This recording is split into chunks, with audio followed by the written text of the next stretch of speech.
In front of me is Realme Narzo N61 and today I would like to show you how you can use split screen.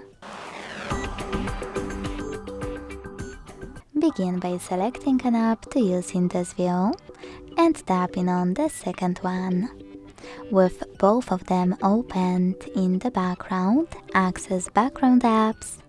Click on those three dots of one of them that you wish to use on the top half of your screen and tap on split. Then click on the second app. As you can see now, I can use both at the same time. To go back from this mode, drag one of your apps all the way up or all the way down and hit home button. Thanks so much for watching. If you enjoyed this video, leave a like, comment and subscribe. Bye!